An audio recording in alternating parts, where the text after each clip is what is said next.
حضرت ابو بکر صدیق رضی اللہ عنہ کا احتیاطاً باغ واقف کرنا۔ ابن سیرین رحمۃ اللہ علیہ کہتے ہیں کہ حضرت ابو بکر صدیق رضی اللہ عنہ کی جب وفات کا وقت قریب آیا تو آپ صلی اللہ علیہ وسلم آپ رضی اللہ عنہ نے یعنی ابو بکر صدیق رضی اللہ عنہ نے حضرت عائشہ عائشہ رضی اللہ عنہ یعنی ان کی بیٹی سے فرمایا کہ میرا دل نہیں چاہتا تھا کہ بیت المال سے کچھ لو، مگر عمر رضی اللہ عنہ نے نہ مانا کہ وقت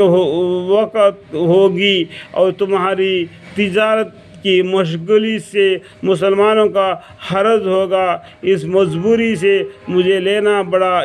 پڑا، اس لیے اب میرا فلاں باغ اس کے عوض میں دے دیا جائے۔ جب حضرت ابو بکر صدیق رضی اللہ عنہ کا وصال ہو گیا تو حضرت عائشہ رضی اللہ عنہ نے حضرت عمر رضی اللہ عنہ کے پاس آدمی بھیجا اور والد کی وصیت کی فرمائشی اور باغ دے دیا۔ ارے ابو بکر صدیق رضی اللہ عنہ کے بعد میں خلافت حضرت عمر رضی اللہ عنہ کی ہوگی، تو ابو بکر صدیق رضی اللہ عنہ کے وہ وصال کے قریب آ گیا تو اپنی بیٹی سے فرما دیا کہ فلانا باغ کہ وہ بیت المال میں دے دیا جائے، بیت المال میں دے دیا جائے تو وہ غریبوں کو مدد میں آ جائے، دین اسلام کے کام میں آ جائے۔ تو حضرت ابو بکر صدیق رضی اللہ عنہ کے وصال ہونے کے بعد میں اماں عائشہ رضی اللہ عنہ نے حضرت عمر رضی اللہ عنہ کو سے آدمی بھیجا اور والد کی وصیت کی یعنی ان کے باپ کی وصیت کی معافی و باغ دے دیا۔ حضرت عمر رضی اللہ عنہ فرمائے کہ اللہ تعالیٰ شانو تمہارے باپ پر رحم فرمائے، انہوں نے یہ چاہا کہ کسی کو لب کشائی کے موقع ہی نہ دے۔ کتاب اعلیٰ مولا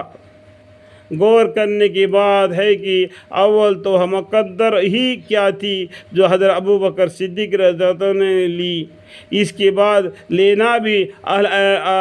رائے کے اسرار سے تھا اور مسلمان کے نفع کے وجہ سے اس میں بھی جتنی ممکن سے ممکن احتیاط ہو سکتی تھی۔ اس کا اندازہ قصہ 4 باب 3 سے معلوم ہو گیا کہ بیوی نے تنگی اٹھا کر پیٹ کاٹ کر کچھ دام پیٹے کے لیے جمع کیے تھے، ان کو بیت المال میں جمع فرما دیا اور اتنے مقدر مستقل کم کر دی۔ اس سب کے بعد آخری کال ہے کہ جو کچھ لیا اس کا بھی معاوضہ داخل کر دیا۔ اللہ آمین۔